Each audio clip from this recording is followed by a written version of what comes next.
President Biya put his hand on the Bible to ask God to be the witness of his election, during the swearing-in procedure. This is sacrilege. This is profanation. I just want to call your attention to the fact that he uses God to fulfill his ugly purpose. This is unbearable. This is unacceptable. All Cameroon knows it. The world in general knows it. That President Biya has never been elected by Cameroonian people. In my capacity, I urge this regime to give up fighting our people, to give up killing our daughters and sons. Cameroonian will never accept. Hey! I want us to watch this particular place again. Listen. President Biya put his hand on the Bible. On the Bible. To ask God to be the witness. President Biya put his hand on a Bible and asked God to be the witness. Witness of what? A fraudulent election whereby blood was shed, whereby the life of innocent Camerooners were cut short. Oh, how people can be so thirsty and hungry for power. You have been the president for over 43 years. What have you not seen? What have you not gotten? Is it money, or is it the fame, or is it the power? And now you are 90s, almost close to your grave.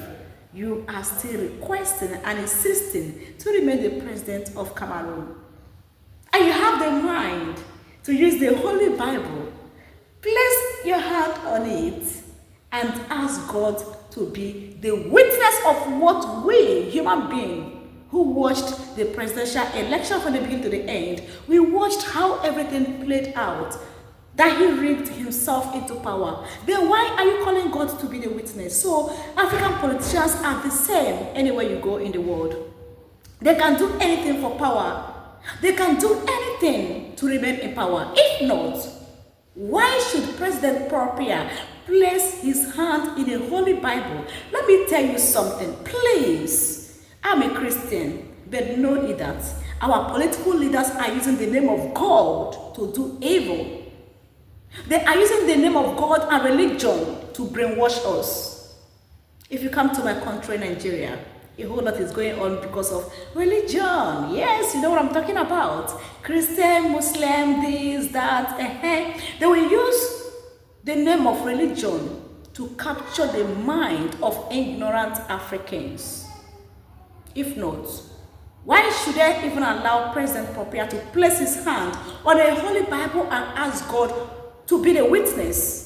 If they are not using that Bible to lie to Africans, if they are not using that Holy Bible to lie to Africans, we witness the truth and we know the truth of what happened in the ballot box, in the ballot paper. We watched everything from the beginning to the end of Cameroon presidential election. And now, after the fraudulent election, Biya has the guts, he has the mind to place his hand on a Holy Bible and ask God to be the witness. What about us that watch it live? We are the #1 witness. So what am I trying to say in this video? My own point in this video is that Africans should shun religion. Africans should shun political leaders using religion to cage their mindset, to brainwash them, not to accept reality.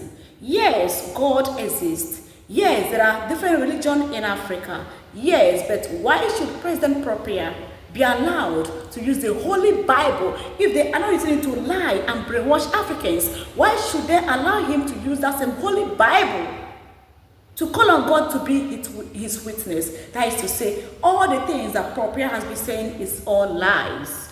If he can come out with bold mind to place his hand on a Holy Bible and ask God to be his witness. Indeed, the fear of African politicians is really the beginning of wisdom. Africans, please shun religion. Shun political leaders using the name of God to brainwash you. If you know what is good, do it. Everyone knows that President Biya was never elected. He never won the election. Everyone knows the truth. Then why using the Holy Bible to lie to the people of Cameroon? Indeed, Camerooners this 7 years is going to be very tough. If it is possible, continue the fight to make sure you kick Popia out of that presidential seat because he never belonged there. The real owner of that seat is ISSA Bakary. God bless you guys for watching. Don't forget, for more interesting and amazing updates coming from my channel, please do well to subscribe and turn on your bell notification. Don't forget that I am still making my content all the way from my village after the burial of my mom. Thank you so much for watching. Don't forget to subscribe and share with us your own thoughts at the comment section.